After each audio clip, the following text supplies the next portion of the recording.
जिला क्षत्रिय राजपूत समाज द्वारा तेजस्वी विद्यार्थियों का सम्मान समारोह 2024 के अंतर्गत कार्यक्रम आयोजित किया गया। दाहोद जिले में दाहोद जिला क्षत्रिय राजपूत समाज द्वारा तेजस्वी विद्यार्थियों का सम्मान समारोह 2024 के अंतर्गत कार्यक्रम आयोजित किया गया था। इस कार्यक्रम में हाल ही में घोषित हुए 10वीं और 12वीं के परिणामों में दाहोद जिले में 10वीं में पहले स्थान पर और गुजरात राज्य में तीसरे स्थान पर आए राठौड़ विकास बलवंत सिंह को दाहोद जिला क्षत्रिय राजपूत समाज द्वारा सम्मानित किया गया था। इस विद्यार्थी ने दाहोद के स्कूल में अध्ययन किया और 10वीं के बाद विद्यार्थी ने डॉक्टर बनने की इच्छा के साथ राजकोट में प्रवेश भी लिया है। इसके अलावा दाहोद जिले से क्षत्रिय राजपूत समाज के 10वीं और 12वीं में उत्तीर्ण हुए 50 से अधिक विद्यार्थियों को भी दाहोद जिला क्षत्रिय राजपूत समाज द्वारा सम्मानित किया गया था। मारू नाम राठौड़ विकास बलवंत सिंह है। आज दाहोद जिला राजपूत समाज तरफथी मारू सन्मान थयुं छे ते बदल हूँ सौनो आभार मानु छूं। हाल में वर्ष 2023-24 में मैं 10મી SSC बोर्ड की एक्जाम आपी।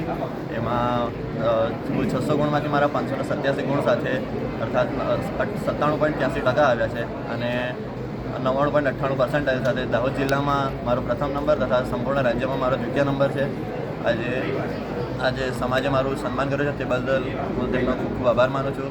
10મા ધોરણ દરમિયાન હું દાહોદની જ શાળા સેલ્ફ ફાઇનાન્સમાં ભણતો હતો। હવે 11મામાં મેં સાયન્સમાં બી ગ્રુપ લીધું છે। તેથી ડૉક્ટર બનીને હું મારી કારકિર્દી ઉજ્જવળ બનાવવા ઈચ્છું છું અને તેના માટે હું મોદી સ્કૂલ રાજકોટમાં મેં એડમિશન લીધું છે। Thank you. અમારા સમાજ દ્વારા રાજપૂત સમાજે એક 10મા અને 12મા ધોરણમાં ઉત્તીર્ણ થયેલા જે તેજસ્વી વિદ્યાર્થીઓ છે એમના સન્માનનો કાર્યક્રમ રાખેલ છે અને અમારા માટે ગર્વની વાત એ છે કે પંચમહાલ જિલ્લાની અંદર વૃતાંશસિંહ ફર્સ્ટ નંબરે આવેલ છે અને પૂરા ગુજરાતની અંદર દ્વિતીય નંબર એમનો આવેલ છે અને ત્યાર પછી ઘણા બધા દીકરાઓ 55 જેવા દીકરાઓ ડિસ્ટિંક્શન માર્ક્સથી પાસ થયેલા છે। એટલે અમારું સમાજનું એમણે સૌ વિદ્યાર્થીઓ અને વિદ્યાર્થીઓને એ ગૌરવ અપાયું છે।